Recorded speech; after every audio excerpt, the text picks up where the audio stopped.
जय हिंद फ्रेंड्स, नमस्कार। Welcome to all of you in the Shri classes. मैं सुशील कुमार आज आपको एनालिसिस कराने वाला हूँ क्लास 10th का, जो अभी एग्ज़ाम हुआ है आज 16 फरवरी को। तो मैं इसका एनालिसिस करा रहा हूँ, रिकॉर्डेड करा रहा हूँ, लाइव नहीं आ पाया कुछ कारणवश। तो आपको ये आपका पेपर है, मैं आपको एनालिसिस कराने वाला हूँ। तो आप इसको देखिए, इसका आप खुद भी एनालिसिस कीजिए, देखिए आपका कितना मार्क्स बन रहा है आपका, तो उससे आप अपना अप्रॉक्सीमेशन कर सकते हैं। तो चलिए बने रहिए आप, यहाँ पर हम करा रहे हैं उसको एनालिसिस। और हाँ, मैं तो भूल गया, आप सबका पेपर कैसा गया आप कमेंट बॉक्स में ज़रूर ये लिखकर बताएं। और हमारे चैनल को सब्सक्राइब करें। आगे आने वाले वीडियोस में हमारी ये कोशिश रहेगी 100% कि हर एक पेपर का सॉल्यूशन, हर एक पेपर का एनालिसिस मैं करूं, और ताकि आप सब, और मैथ का तो मैं खुद ही पूरा क्वेश्चन करूंगा, मैथ का और साइंस का, और बाकी और किसी भी पेपर का एनालिसिस पूरा नहीं हो पा रहा है किसी वक्त। जैसे कोई एस्से लिखना हुआ, निबंध लिखना हुआ, तो इतना लंबा एनालिसिस वीडियो काफ़ी लेंदी हो जाएगी, इसलिए हम वही रेलिवेंट क्वेश्चन करेंगे जो आपका थोड़ा सा मिस हो सकता है, वो क्वेश्चन हम करेंगे। तो लेट्स रेडी स्टार्ट। और ये आप कमेंट में ज़रूर बताइएगा कि आपका पेपर कैसा गया। आगे आने वाले पेपर में आपको कहाँ से हेल्प चाहिए, कैसा हेल्प चाहिए, हम उसको प्रोवाइड कराएंगे। और हाँ, और आपका कोई भी मतलब इशू हो, कोई भी चैनल के तरफ से इशू, या फिर कोई भी प्लेलिस्ट में आपको वीडियो नहीं मिल रहा हो, कुछ भी हो, पीडीएफ नहीं मिल रहा हो, कोई भी चीज़ हो, तो आप मुझे क्वेरी उस पर कमेंट बॉक्स में लिखिए, हम आपका भरसक प्रयास करेंगे आपका मदद करने का। तो चलिए क्वेश्चन का एनालिसिस करते हैं। माइक्रो उठाओ। सबसे पहला आपका क्वेश्चन है, रस मीमांसा के लेखक हैं। रस मीमांसा के लेखक हैं, तो रस मीमांसा के लेखक आपको बताना है। इसका आंसर मैं लिख दे रहा हूँ बोर्ड पर, एक एक क्वेश्चन मैं लिख कर एनालिसिस करूँगा, ताकि आप सबको यहाँ पर थोड़ा सा आप लिख सकें वहाँ पर। चलिए, रस मीमांसा के लेखक।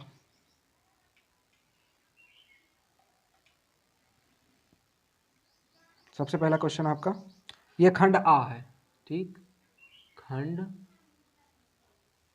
आ है,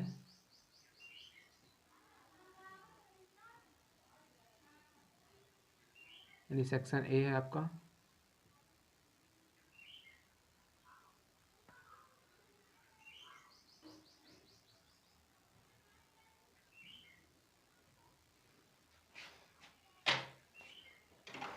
सेक्शन ए में आपको क्या करना है, सबसे पहला क्वेश्चन आपका क्या है, रस मीमांसा।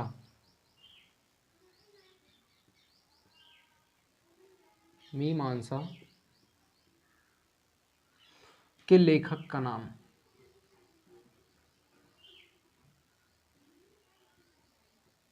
तो इसका आंसर आपका होगा, इसका आंसर आपका हो जाएगा रामचंद्र शुक्ल। इसका आंसर होगा, आंसर क्या होगा, रामचंद्र, श्री रामचंद्र शुक्ल होगा।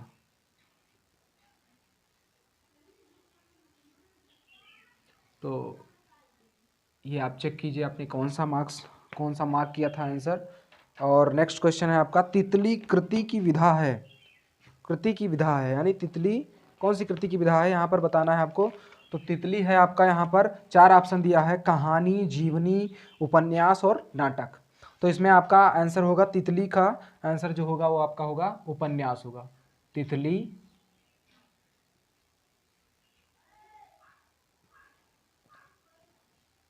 कृति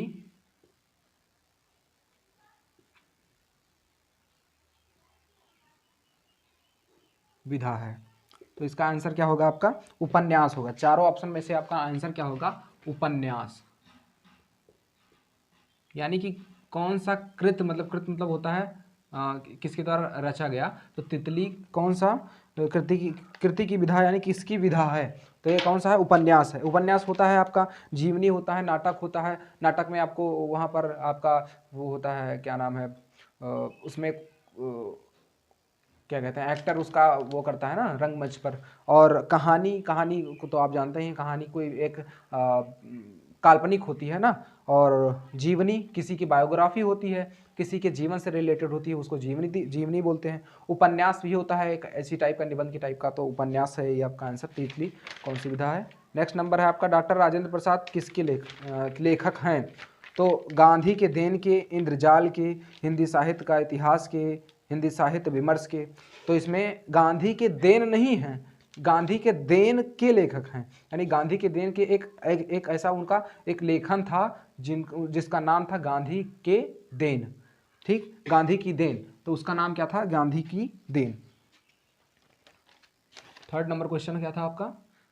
डॉक्टर राजेंद्र प्रसाद, डॉक्टर राजेंद्र प्रसाद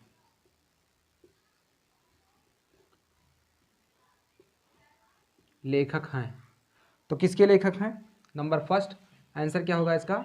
इसका आंसर होगा आपका गांधी के देन, यानी गांधी, ये आपका लेखन था, गांधी के देन, इसके लेखक थे। ठीक, गांधी के देन का, यहाँ पर इनको थोड़ा सा इन्वर्टेड कामा में लगा देना चाहिए था, जो नहीं किया है, कोई दिक्कत नहीं है आपका, आपने पढ़ा होगा, इसको एडॉप्ट किया होगा। और नेक्स्ट नंबर क्वेश्चन आपका क्या है? साहित्य और कला रचना है। ठीक, इसका आंसर आप मुझे बताएंगे कमेंट बॉक्स में। साहित्य कि आपने कौन सा लगाया है, और मैं इसका आंसर प्रोवाइड कराऊंगा आपको, ऐसा नहीं है। कमेंट बॉक्स में आप बताइए सबसे पहले इसका आंसर क्या लगाया आपने। साहित्य और कला किसकी रचना है? 4 ऑप्शन मैं दे रहा हूं यहाँ पर। ए नंबर है आपका पद्मलाल,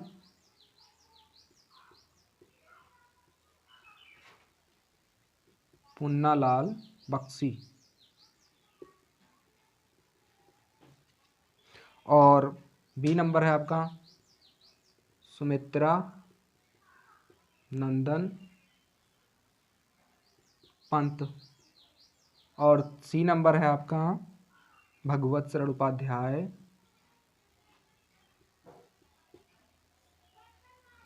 उपाध्याय, और नेक्स्ट नंबर डी आपका है जयप्रकाश भारती, जयप्रकाश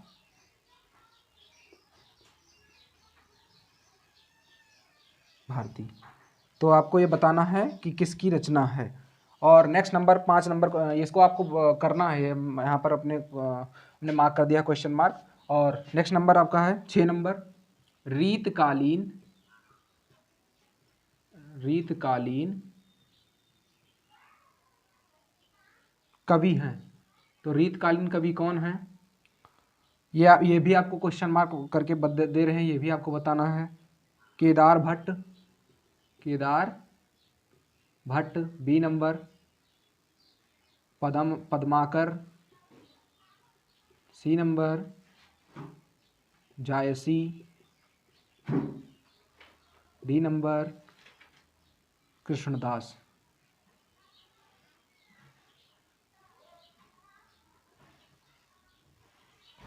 नेक्स्ट नंबर आपका 7 नंबर है। 7 नंबर आपका क्वेश्चन है छत्रसाल,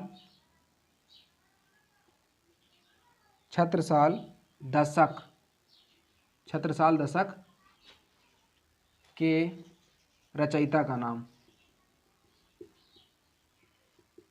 तो छत्रसाल दशक के रचयिता, इसमें 4 ऑप्शन दिया है, मतीराम, घनानंद, भूषण, हरिऔध। तो इसका आंसर होगा भूषण। ठीक, इसका आंसर क्या होगा आपका? भूषण।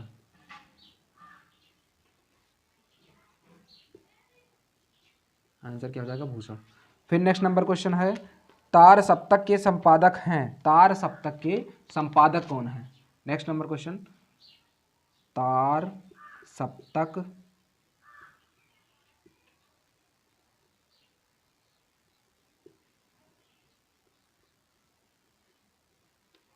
संपादक, और इसका आंसर होगा आपका सच्चिदानंद हीरानंद वात्स्यायन। फर्स्ट ऑप्शन होगा इसका, फर्स्ट ऑप्शन होगा सच्चिदानंद हीरानंद वात्स्यायन अज्ञेय। नरेंद्र शर्मा है, कोई केशव लगाया, देख लीजिए आप यहाँ पर कौन सा आपने लगाया है। भवानी प्रसाद मिश्र है। इसका आंसर क्या होगा? सच्चिदानंद हीरानंद वात्स्यायन, सच्चिदानंद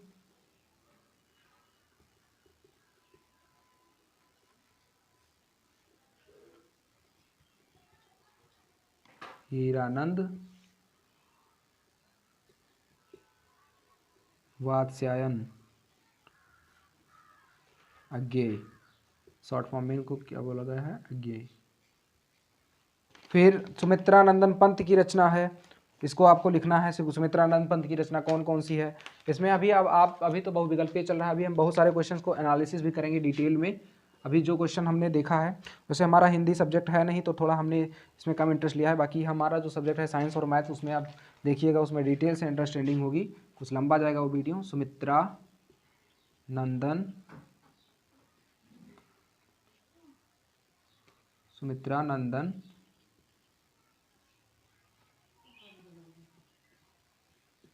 पंत की रचना, सुमित्रानंदन पंत की रचना। इसमें देखिए सुमित्रानंदन पंत की रचना में दिया ज्ञान दीप, प्रेम वाटिका, युगवाणी, छड़दा, और तो इसमें आपका कई सुमित्रानंद पंत की रचना कई सारी हैं, उसमें से है आपकी युगवाणी, तो आंसर सही है, बी आंसर सही है आपका। लेकिन और भी होंगे, युगांत होगा, प्रेम्य होगा, लोकायतन होगा, तो इसमें आंसर जो होगा वो आपका क्या होगा, आंसर होगा आपका बी नंबर, युगवाणी, यानी बी नंबर आंसर होगा। आंसर नंबर ऑप्शन यहाँ पर हम ऑप्शन नहीं लिख रहे हैं यहाँ पर, आप समझ जाइएगा। यहाँ पर आपके पास क्वेश्चन पेपर तो होगा ही, तो आप वहाँ से मैच करा सकते हैं। हाँ, तार सप्तक का यहाँ पर लिख दे हैं, ए ऑप्शन था, यहाँ पर ए ऑप्शन था, लिख दे रहे हैं वैसे, जिसका हो सके है। यहाँ पर भूषण वाला था, कौन सा, 7 नंबर, इसमें ऑप्शन आपका बी ऑप्शन था। और फिर चौथा का हमने बताया है यहाँ पर, फोर्थ नंबर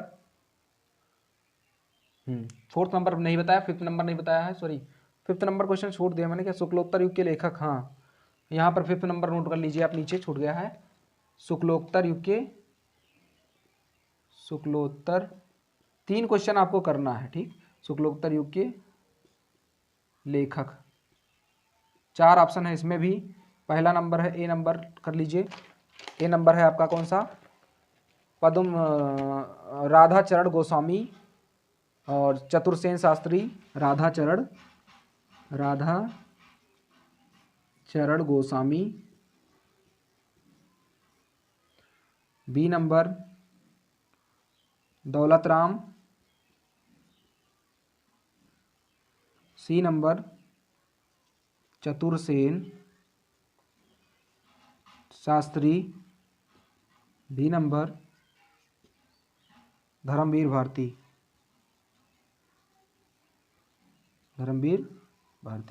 तो इनमें से कौन सा ऑप्शन सही है, इसको भी आपको बताना है। और 3rd नंबर जो हमने बताया है, इसका ऑप्शन है ए नंबर है, इसका ऑप्शन कौन सा था, ए नंबर ऑप्शन था, यहाँ पर नोट कर सकते हैं, ए नंबर ऑप्शन था।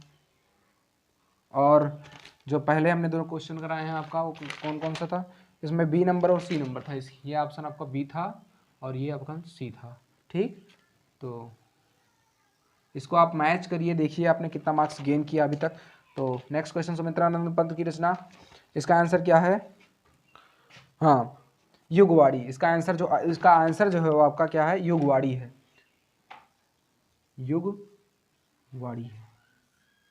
युगवाणी।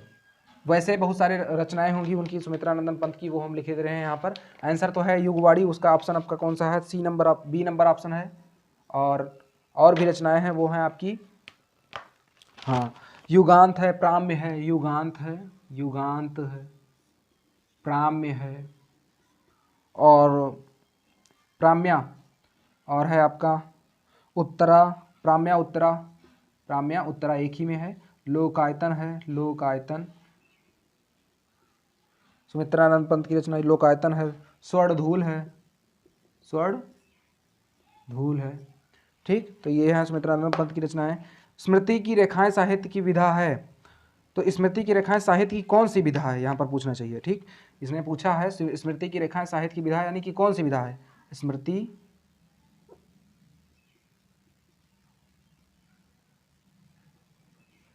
की रचनाएं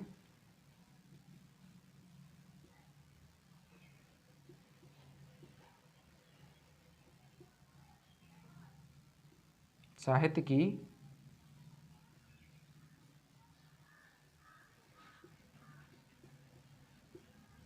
कौन सी विधा है।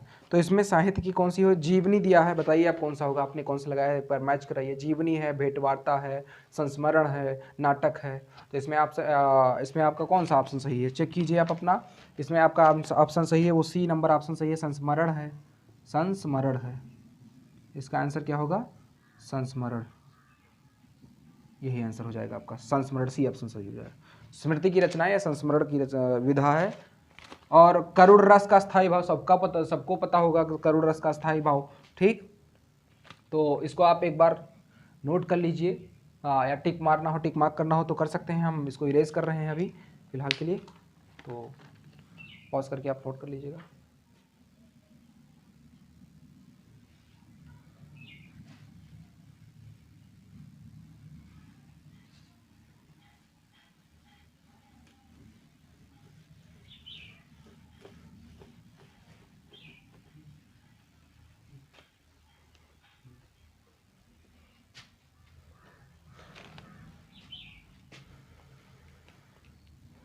करुण रस का स्थायी भाव है, करुण रस का स्थायी भाव नंबर फर्स्ट आपका, सॉरी 11 नंबर करुण रस का स्थायी भाव बताइए कौन सा है? करुण रस का स्थायी भाव कौन सा होगा? हाँ, इसमें ऑप्शन दिया है करुण रस का स्थायी भाव, करुण रस का अस्थायी भाव। अस्थायी मतलब जो आपका करुण रस का भाव बताता हो, ठीक। करुण रस का अस्थायी भाव, यानी कि करुण रस का अस्थायी भाव कौन सा होगा? करुण रस का स्थायी भाव हो जाएगा आपका, इसमें शोक होता है, करुण मतलब करुणा, ठीक। दया, तो दया किस पर आएगा? जो दुखी होगा, ठीक, शोक होगा। इसका आंसर सही है डी नंबर, डी ऑप्शन सही है, आंसर है ये आपका, ये हो गया आंसर। और कौन सा ऑप्शन सही है आपका? डी नंबर है, ठीक। फिर नेक्स्ट ऑप्शन आपका कौन सा क्वेश्चन है आपका?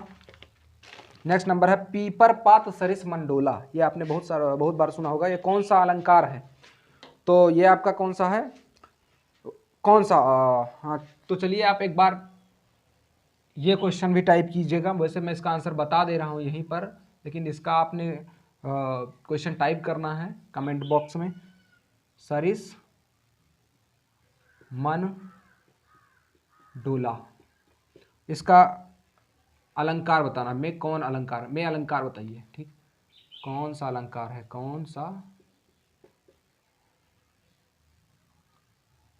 अलंकार है, ठीक। तो कौन सा अलंकार है इसमें बताना है। इसमें उपमा अलंकार है। आंसर क्या होगा इसका आपका? उपमा अलंकार, उपमा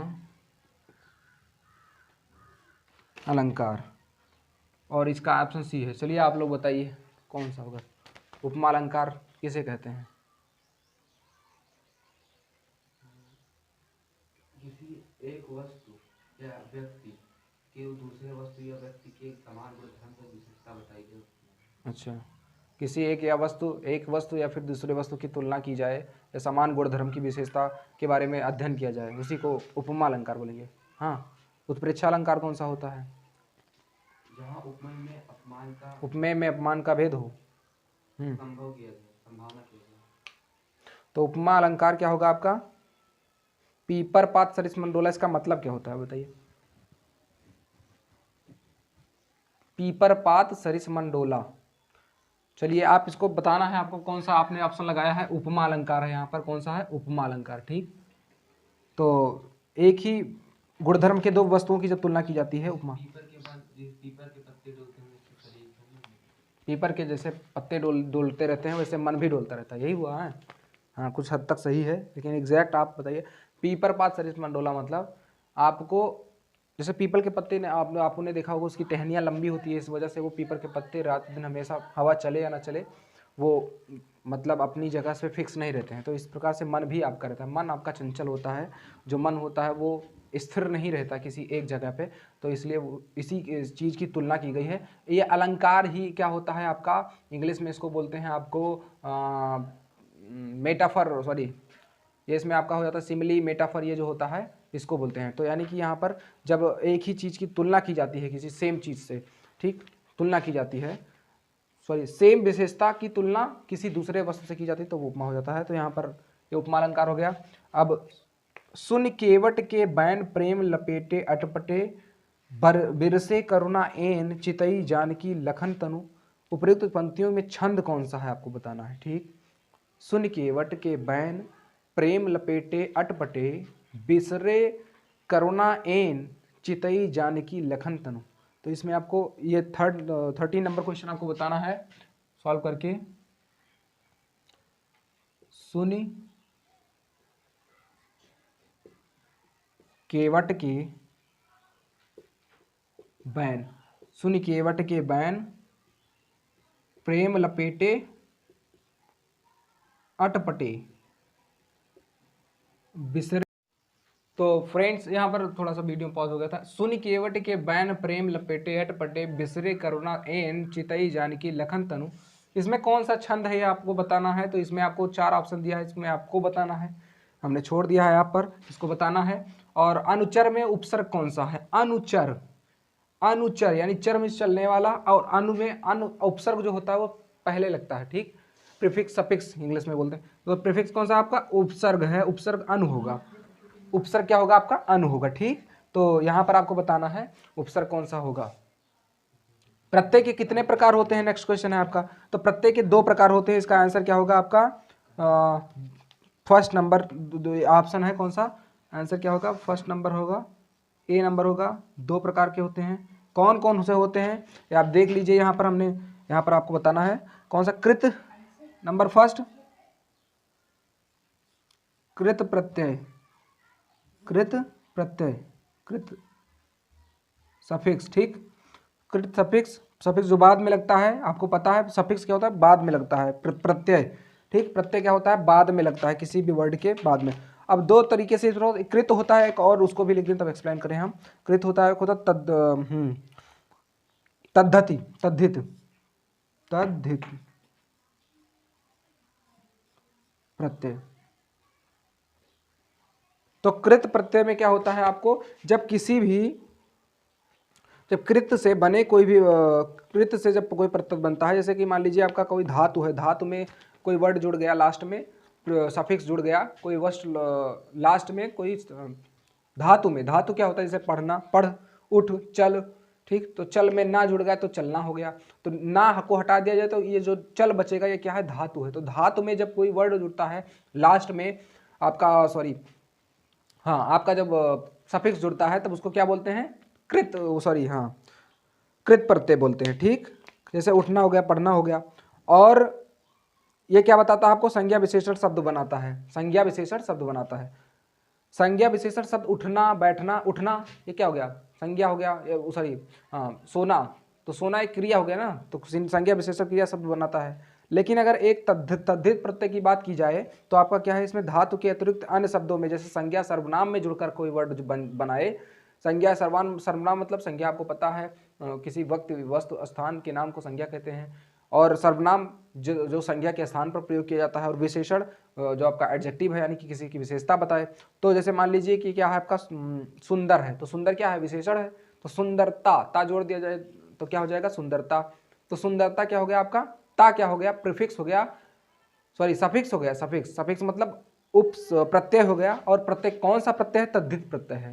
तो ये आप, अब तो पेपर हो चुका है, लेकिन आगे आने वाले किसी भी पेपर में हिंदी आती है, एसएससी जीडी में भी आती है, और बहुत सारे एग्जाम में आती है, आप आगे चलकर देखें। तो याद रखिए तद्धित प्रत्यय होता है, कृत प्रत्यय होता है। कृत में जब क्रिया वगैरह में जुड़ जाता है, या फिर संज्ञा में सॉरी क्रिया बनाते हैं, संज्ञा बनाते हैं, सर्वनाम बनाते हैं। धातु में कोई प्रत्यय जुड़ता है तो क्रिया, संज्ञा, सर्वनाम बनाता है।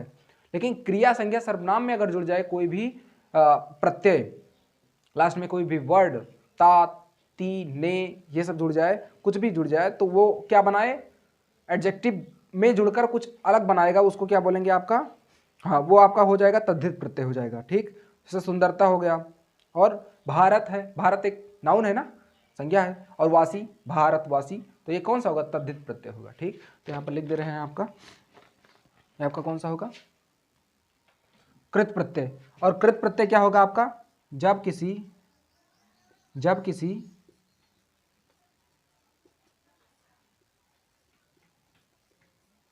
धातु के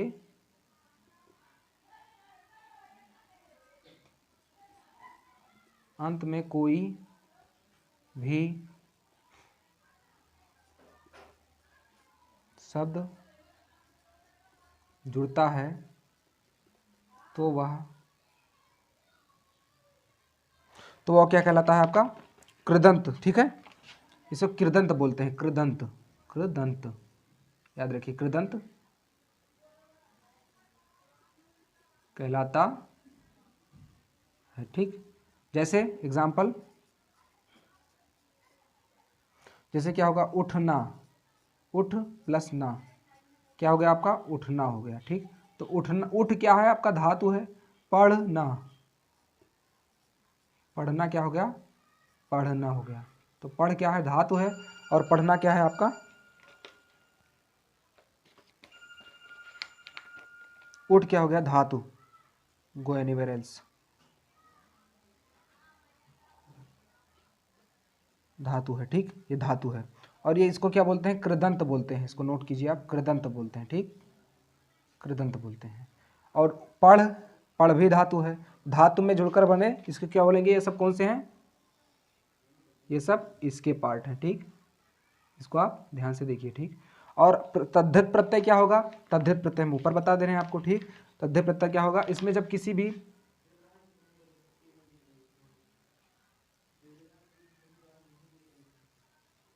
तद्धित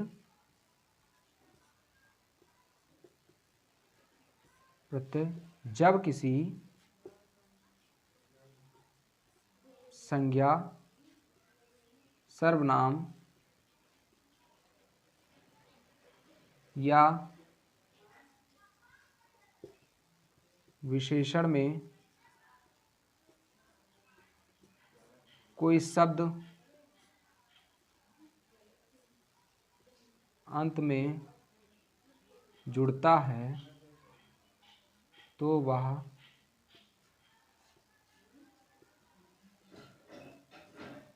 तद्धित प्रत्यय का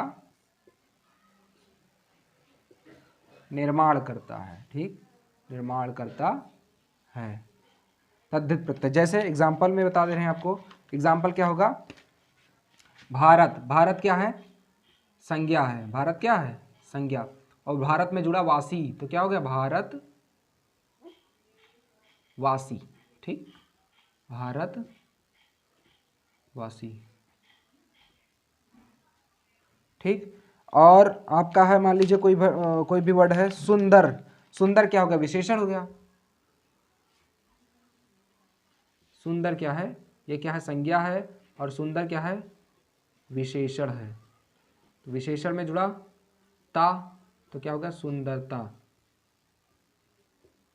ये दोनों कौन से हैं, ये आपके कौन से हैं, तद्धित प्रत्यय है। ठीक, ये कौन सा होगा, तद्धित प्रत्यय होगा। तो इसको आप समझ लीजिए, ये होगा तद्धित प्रत्यय। तो आपका 15 क्वेश्चन हो चुका है। अब आता है वेद पुराण में समास बताना है, ये भी आपको बताना है। हम कुछ क्वेश्चन आप पर छोड़ रहे हैं जो बहुविकल्प में, बाकी हम सॉल्व कराएंगे। नंबर 16 क्वेश्चन इधर नोट कर रहे हैं, 16 नंबर, वेद पुराण, वेद पुराण में समास, में समास बताना है। ठीक, वेद पुराण में समास बताइए आप, कौन सा समास होगा, द्विगु होगा, द्वंद्व होगा, बहुब्रीहि होगा, द्विगु, द्विगु, द्वंद्व होगा, द्वंद्व, बहुब्रीहि, बहुब्रीहि, फिर तत्पुरुष होगा।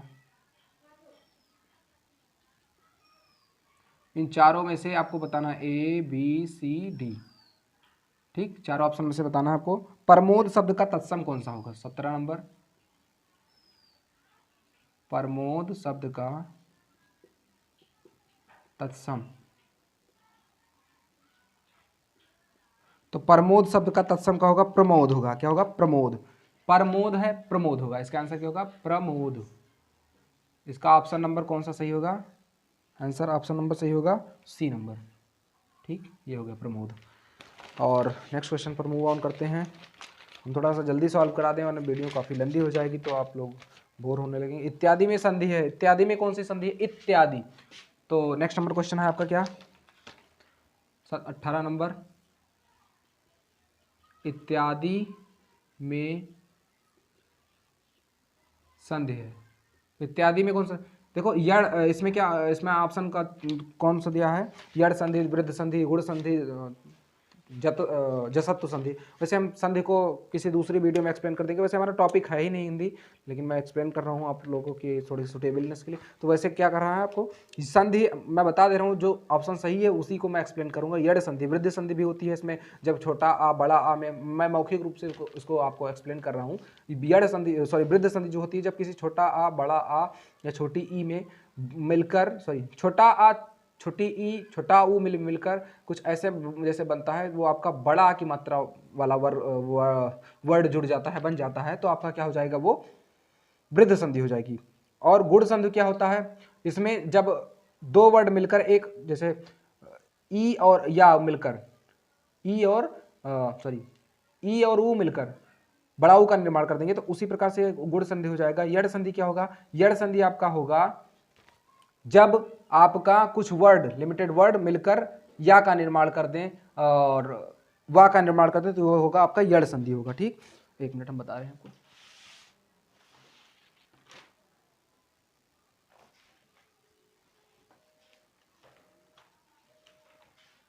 इसका क्वेश्चन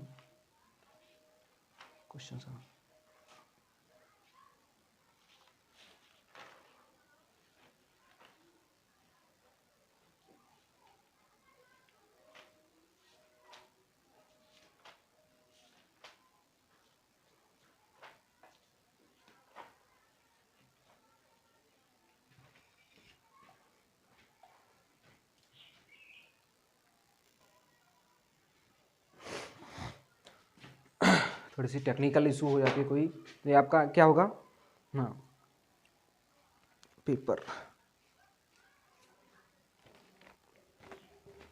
जब कोई भी, हाँ यड़ संधि बता रहे थे हम, जब कोई भी, यहाँ पर यड़ संधि क्या होगा, जब कोई भी वर्ड में छोटी ई छोटा ऊ ऋण और छोटा ई छोटी ई ऋण और आपका लर, ये सब वर्ड को क्या बन जाएं, ये सब वर्ड किसी आपका हर्ष या दीर्घ संधि के बाद, हर्ष या दीर्घ के बाद असमान हर्ष या दीर्घ संधि के बाद असमान स्वर आते हैं। ठीक, यदि इन सभी हर्ष या दीर्घ के बाद, ये क्या है, हर्ष या दीर्घ हैं, असमान स्वर आते हैं, असमान स्वर आते हैं, ठीक, स्वर आते हैं, तो क्या बनकर, इनसे मिलकर क्या बनेगा आपका, या वा रा ला बनेगा, या दूसरे पेज से, या वा रा ला बन जाएगा। अब कैसे बनेगा हम आपको बता दे रहे हैं, दो चार एग्जांपल। इत्यत्र और प्रति एकम और इत एवं, हम यहाँ पर एक मिनट, आप इसको नोट कर लीजिए, हम इरेज करके, ताकि यहाँ पर बता सकें आपको। तो आप नोट कर चुके होंगे, ऐसा करता हूँ, इधर हम इसको इरेज कर रहे हैं।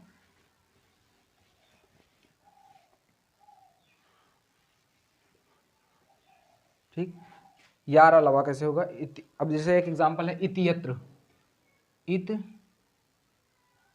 इसमें इति में लास्ट में क्या आया, छोटी ई आया, ठीक, इति अत्र, अब ये इसके बाद में असमान स्वर आ गया है, यानी छोटी ई छोटा ऊ ऋण और लर के बाद में ये जो आपका लिखा है, इसके बाद असमान स्वर आ जाए, ये नहीं कि यही रिपीट हो जाए, ठीक, यही रिपीट ना हो, तो वो मिलकर क्या बनेगा, ये बन जाएगा, ठीक, ये बनेगा। इसके बाद असमान स्वर क्या आया, आ आया, तो जो दोनों क्या है, असमान है, दोनों क्या है, असमान है, दोनों असमान से मिलकर क्या बनाएंगे आपका, ये बनाएंगे आपका इत्यत्र बनाएंगे, क्या बनाएंगे, इत्यत्र, ठीक, इत्यत्र बनाएंगे, ठीक। और मान लीजिए कोई एग्जांपल ले रहे हैं, यदि अप और यदि अपि, यदि आदि,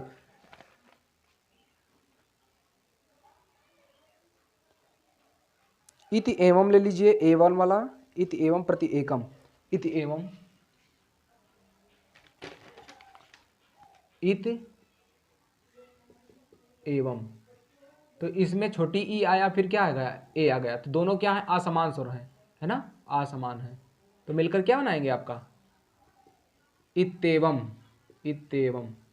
तो यहाँ पर क्या बन गया, यहाँ पर या बन गया, यहाँ पर क्या बना, यहाँ पर देखिए ना या बन गया ना, यहाँ पर देखिए ये इन दोनों से मिलकर क्या बना या बना, और यहाँ से क्या बनेगा, यहाँ पर आपका बनेगा इत्येवम, यानी कि आपका बन जाएगा वाह, इत्येवम, इत्येवम, ठीक, वाह बन जाएगा, सॉरी हाँ यहाँ पर भी या बनेगा ना, इत्येवम,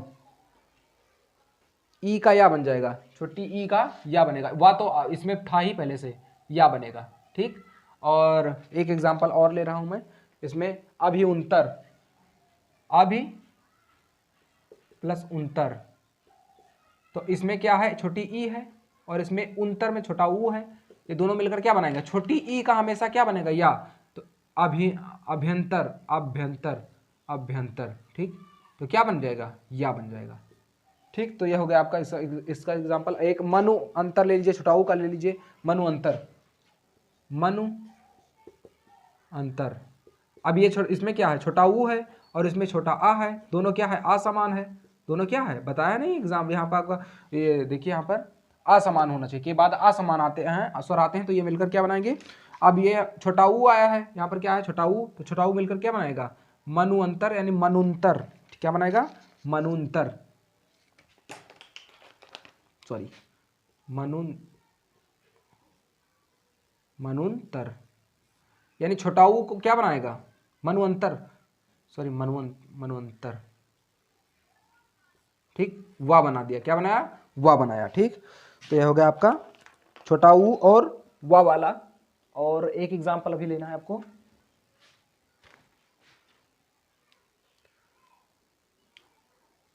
मनवंतर हो गया, और मात्र ऋड वाला ले लीजिए, मात्र अंतर, मात्राज्ञा, मनु अंतर नहीं रहेगा मनवंतर रहेगा, ठीक।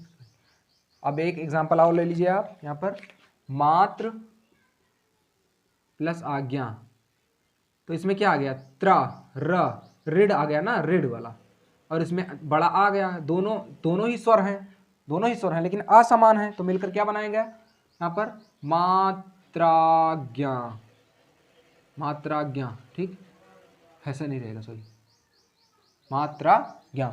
और एक मिनट, और एक एग्जांपल ले रहा हूँ, उसे बहुत ज़्यादा एग्जांपल हो रहा है यहाँ पर, कुछ दिक्कत है। एक पितृ आकृति ले लें, पितृ, इसका मैंने लिखा नहीं भी, मात्राज्ञा, हाँ मात्राज्ञा होगा ऐसे ही।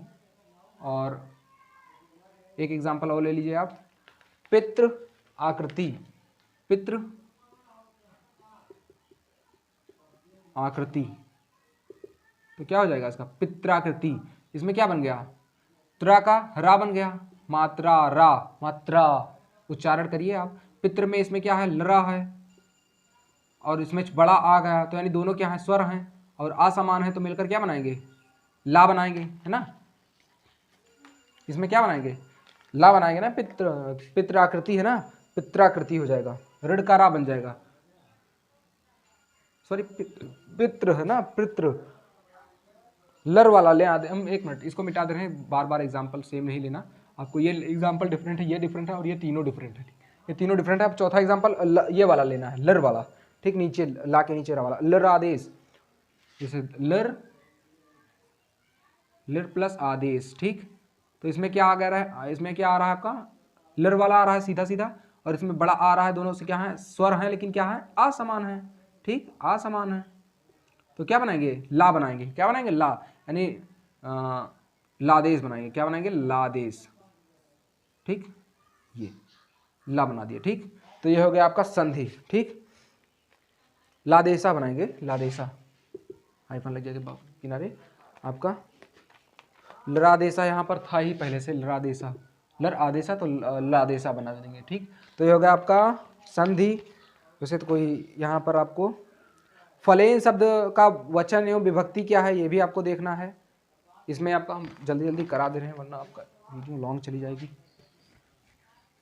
खंड, अब आप देखिए इत्यादि में संधि हो गया, यड़ संधि हो गया, फलेन शब्द की वचन एवं विभक्ति है। 19 नंबर क्वेश्चन आपका, फलेन, फलेन शब्द, फलेन शब्द का वचन एवं विभक्ति बताना, क्या वचन और वचन एवं विभक्ति, ठीक, विभक्ति बताना है, ठीक, विभक्ति बताना है। तो इसमें फलेन शब्द का वचन एक वचन होगा और तृतीया, सॉरी हाँ, तृतीया विभक्ति होगा। एक वचन और तृतीया विभक्ति हो जाएगा, ठीक। ये आपका answer number D, option number D है, आंसर हो जाएगा। और 20 नंबर क्वेश्चन का हम आंसर पहले लिखते हैं। अपठम धातु का वचन एवं पुरुष है, तो इसमें एक वचन होगा, एक वचन, डी नंबर ऑप्शन। और उत्तम पुरुष होगा, ठीक। तो अपठम 20 नंबर क्या है, अपठम धातु का वचन एवं पुरुष, आपठम का, तो यह एक वचन है और उत्तम पुरुष है। अब हम आ रहे हैं इसका प्रस्तुत जो आपका गद्यांश दिया रहता है, इसमें गद्यांश आपको सॉल्व कराना है। इसमें आपका है एक मित्रता वाला है, अजंता संसार की चित्रकलाओं वाला है, तो इसको मैं आपको सॉल्व करा दे रहा हूँ। बोलकर मौखिक रूप से लिखूंगा तो कुछ ज़्यादा लंबा हो जाएगा। इसमें संदर्भ मैं आपको बता दे रहा हूँ, लेखक का नाम बता दे रहा हूँ, और व्याख्या मैं मौखिक रूप से कर रहा हूँ, और बस इसमें गद्यांश वगैरह लिखना ही, सॉरी हाँ, संदर्भ वगैरह लिखना ही नहीं, ठीक। तो मैं इसमें लेखक का नाम, प्रस्तुत गद्यांश में लेखक क्या कहना चाहता है ये भी बता दे रहा हूँ। तो इसमें मित्रता वाला और ये, ठीक। एक मिनट थोड़ा,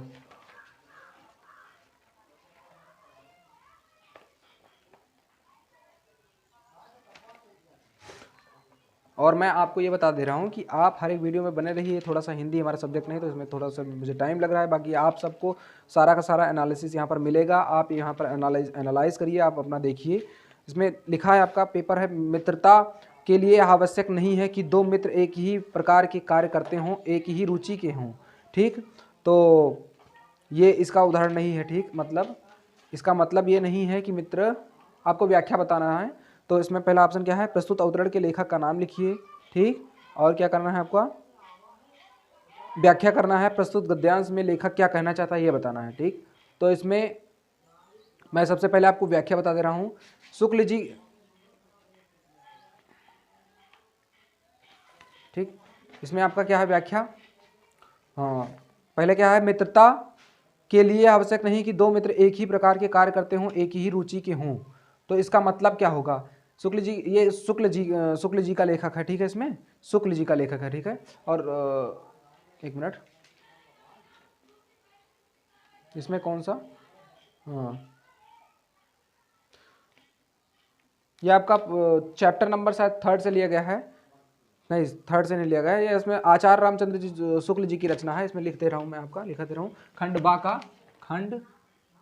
बा का आपका कौन सा, फर्स्ट नंबर, आचार्य रामचंद्र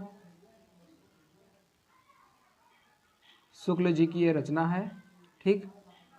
और अब मैं व्याख्या करा रहा हूँ। इसमें क्या है आपका, आचार्य रामचंद्र शुक्ल जी क्या कहना चाहते हैं, सच्ची मित्रता के लिए दो व्यक्ति हाँ, दो व्यक्ति हैं यहाँ पर, मित्र हैं जो दोनों, तो मित्रता के लिए आवश्यक नहीं है कि दो मित्र एक ही प्रकार के कार्य करते हों या एक ही रुचि के हों। तो कैसे करना है आपको, मित्र आपको पता ही होगा, मित्र से अब तो इतना मित्र होते हैं कि उसका जवाब ही नहीं। मतलब अब आप सिर्फ मित्रता ही करते हैं बस स्कूल में, पढ़ना लिखना थोड़ा सा बहुत कम हो चुका है आज के युग में। तो आप मित्रता तब करें जब आप अपने वर्क को, अपने जो डेली का शेड्यूल है, शेड्यूल उसको फॉलो करें। पहले अपने शेड्यूल से कोई भी समझौता ना करें, फिर मित्रता अपनी जगह पर है, मित्रता निभाना चाहिए, अच्छी बात है।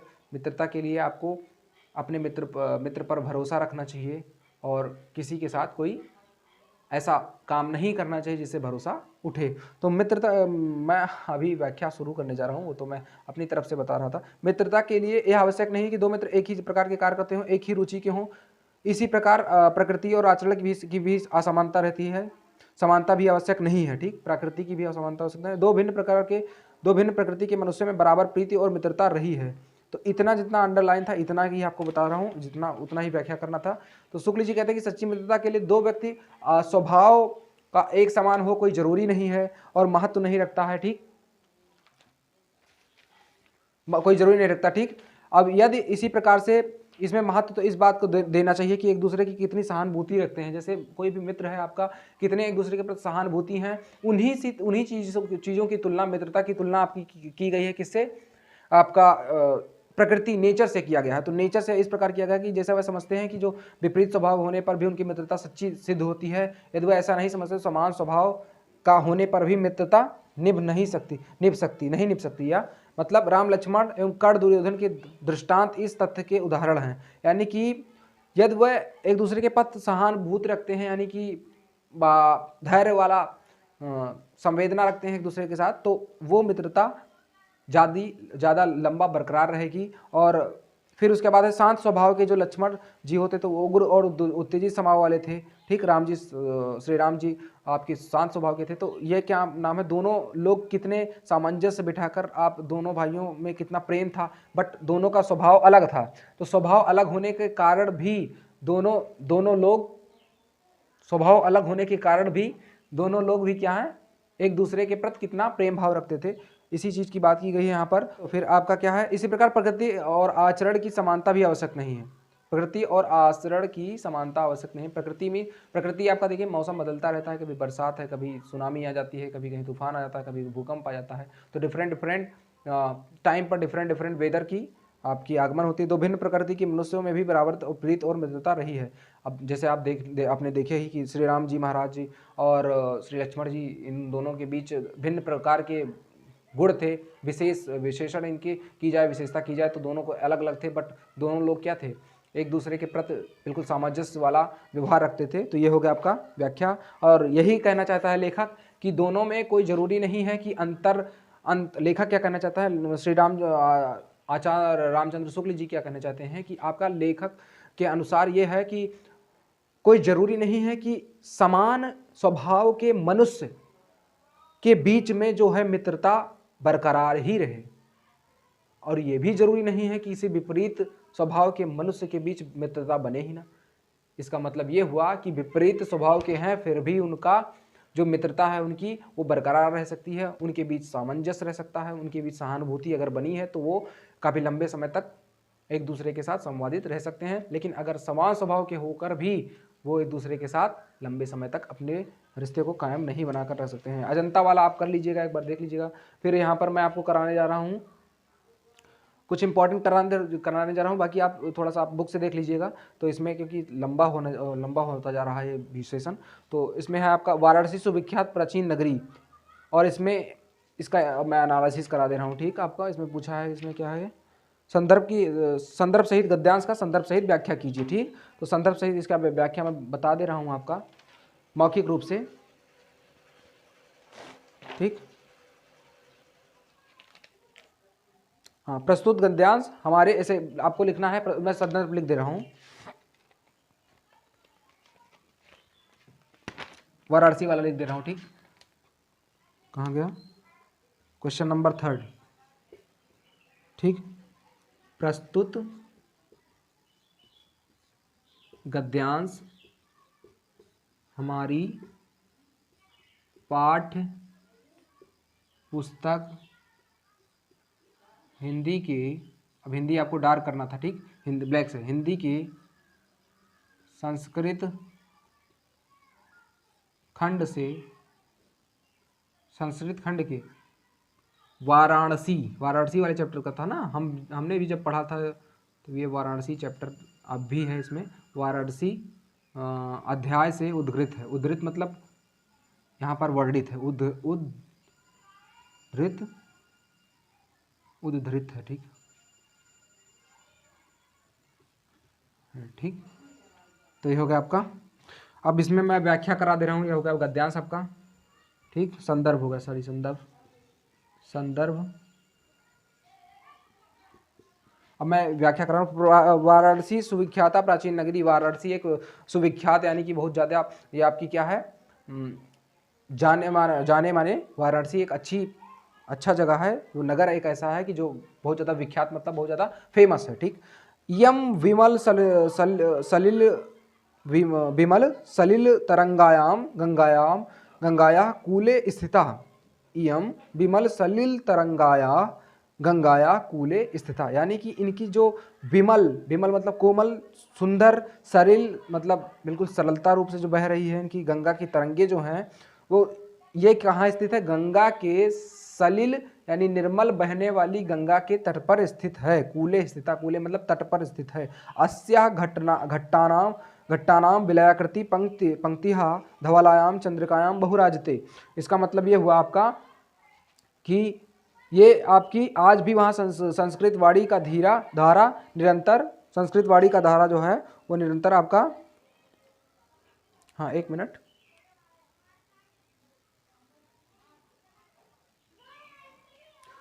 यहाँ पर क्या है, हाँ किनारे स्थित है संस्कृत इसमें, अच्छा हाँ सॉरी यहाँ पर, यहाँ तक मैंने क्या बताया, इयम विमल सलिल तरंगायाम गंगाया कुले स्थित है। ये जो है ये विमल बिल्कुल निर्मल बहने वाली गंगा के तट पर स्थित है। उसके बाद में आपका क्या है, अस्या घट्टानाम विलयाकृति पंक्तिहा धवलायाम चंद्रिकायाम बहुराजते। इसका मतलब ये हुआ कि इसके घाटों की घुमावदार पंक्तियाँ श्वेत चांदनी के प्रकाश में बहुत ज़्यादा सुंदर लगती हैं। यानी कि घट्टानाम यानी कि इसके घाटों की जो वलयाकृति मतलब रिंग टाइप की वलयाकृति बोलते हैं। पंक्तिहा मतलब सीढ़ियाँ, धवलायाम चंद्रिकायाम बहुराजते यानी कि चांद के प्रकाश में बहुत ज़्यादा सुंदर दिखाई पड़ती हैं। अगणिता पर्यटकाः सुदूरेभ्यः देशेभ्यः नित्यम अत्र आयन्ति अस्याः घट्टानांच शोभाम विलोक्य इमाम बहु प्रशंसति। यानी कि इनकी अनगणिता मतलब बहुत ज़्यादा अनगिनत जो होते हैं वो होते हैं पर्यटक मतलब टूरिस्ट जो आते हैं यहाँ पर सुदूरभ्य देशभ्य, दूर से भी देश के भी, नित्यम अत्र आयंती यानी नित्य आते रहते हैं यहाँ पर। अस्या घट्टानांच शोभाम विलोक्यम यम बहु प्रशंसति। और यहाँ की जो घाटों की शोभा है वो दूर दूर तक जाकर बहुत ज़्यादा प्रशंसा करते हैं, बहुत ज़्यादा इनकी क्या करते हैं, विशेषता का गुणगान करते हैं। ठीक, तो यह हो गया आपका व्याख्या। और इसमें है अपदो दूरगामी चा साक्षरो ना चा पंडिता, इसमें धान्यायाम मुक्तायाम किस, ये जो है आपका युधिष्ठिर से जब वो यक्ष जी प्रश्न पूछ रहे थे तो ये अथवा वाला जो है, चार का अथवा है वो क्या है, युधिष्ठिर से जब यक्ष जी प्रश्न पूछ रहे थे तो ये प्रश्न वाला है। कुछ बच्चों ने क्या किया है, उन्होंने क्या किया है, ये आंसर लिख कर चले आए हैं, लेकिन ये युधिष्ठिर का कथन नहीं है, ये यक्ष का कथन है कि धन्यानामुत्तम किस्विदम धानानाम यस्यात् किमुत्तमम। यानी कि धन्यानामुत्तम किस्विदम धनानाम स्यात् किमुत्तम, यानी कि धनों में उत्तम, हाँ धनों में उत्तम कौन सा चीज है, और लाभानाम उत्तम किस स्यात् सुखानाम स्यात् किम उत्तम। यानी कि एक मिनट समझ लीजिएगा, अन्नों में उत्तम क्या है, ठीक, धन्यानाम उत्तम किस विदम धनानाम स्यात् किम उत्तम, यानी अन्नों में उत्तम क्या है, और धन्यानाम मतलब अन्नों में उत्तम, धन में उत्तम क्या है, लाभानाम उत्तम किस स्यात् सुखानाम स्यात् किम उत्तम, यानी लाभों में उत्तम क्या है और सुखों में उत्तम क्या है। तो इससे सिर्फ प्रश्न का आपका यहाँ पर संदर्भ सहित व्याख्या करनी थी आपको। यहाँ पर पद्य वाला है ये पोर्शन पद्य वाला है, यहाँ पर आपको वो नहीं लिखना था, आंसर नहीं लिखना था युधिष्ठिर जी वाला। तो अन्नों में उत्तम क्या है आपका, अन्नों में उत्तम है निपुणता, और धनों में श्रेष्ठ क्या है, शास्त्र ज्ञान, लाभों में उत्तम निरोगता है, और सुखों में श्रेष्ठ क्या है, संतोष ही सुख है। तो ये हो गया आपका एनालिसिस। और यहाँ पर आपने कर लिया होगा श्वेत केतु कस्य पुत्र आसीत, तो इसका मैं करा दे रहा हूँ, बाकी आप निबंध आपने लिखा ही होगा, श्लोक भी लिखा होगा। और निबंध को लिखने का तरीका मैंने कॉपी में, ये स्ट्रेटजी वीडियो में मैं थोड़ा सा डिले हो गया मेरे को लाने में, तो आप उसके लिए एक्सक्यूज़ कीजिएगा। मैं इसके बाद वीडियो वो आपको मिल जाएगा स्ट्रेटजी वाली कि कैसे कॉपी लिखनी है, नेक्स्ट कॉपी के लिए आपको वहाँ पर आपको प्रोवाइड करा दूंगा। तो ये इसका आंसर मैं लिख दे रहा हूँ कि कैसा है श्वेत किस।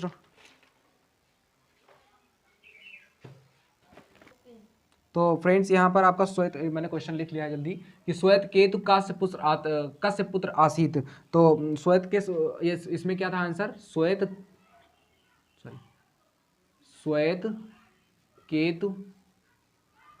केतु है, इसमें आरुडेश, ठीक है, आरुड़े पुत्र आसीत मतलब था, ठीक, आंसर हो जाएगा इसका, आंसर ये हो जाएगा।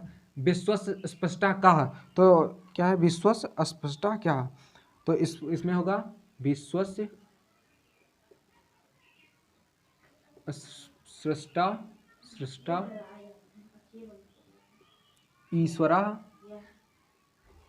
ईश्वरा एक एव आसीत् एव अस्ति। ठीक, और इसमें क्या है आपका आतुरस्य किम मित्रम का भवति, आतुरस किसके मित्र होते हैं, आतुरस्य मित्रम भीषका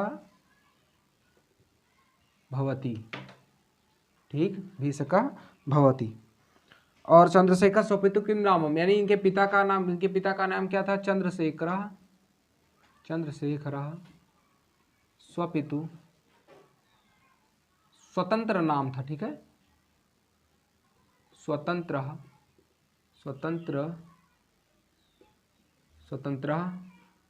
नाम अकथयत। ठीक, तो ये हो गया आपका एनालिसिस। बाकी निबंध वगैरह आपने इससे वगैरह लिख ही लिया होगा। और आप हमारे वीडियोस में बने रहिए, लगातार आप स्टडी करते रहिए, प्रैक्टिस करते रहिए और ज़्यादा से ज़्यादा नंबर गेन कीजिए आप।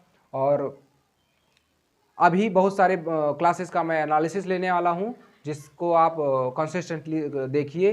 और ये एनालिसिस अगर उतना नहीं सही गया होगा तो आने वाले एनालिसिस बहुत बेहतरीन होंगे, उनको आप ढंग से देखिए। उसमें मैं प्रयास करूँगा कि कम समय में ज़्यादा अडाप्ट कराऊँ आपको। और हमारे चैनल को सब्सक्राइब करिए, बेल आइकन प्रेस कीजिए और शेयर भी कीजिए। मेरे टेलीग्राम चैनल का नाम लिख दे रहा हूँ, टेलीग्राम चैनल का नाम है हमारे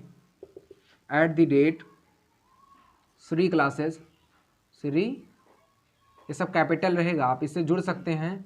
इसमें कोई भी नोटिफिकेशन होगा सबसे पहले जाएगा बाई SK, ये है हमारे टेलीग्राम चैनल का नाम। और हमारा चैनल तो आप देख ही रहे हैं, इसको शेयर कीजिए ज़्यादा से ज़्यादा तक। और आगे वाले वीडियो में मैं बहुत सारा बेहतरीन सेशन लेने वाला हूँ। और मैथ के इन 5 दिनों में आप उन क्वेश्चन को प्रैक्टिस कीजिए जो मैं अभी सॉल्व करा रहा हूँ। तो तब तक के लिए जय हिंद, नमस्कार, बहुत बहुत धन्यवाद आपका।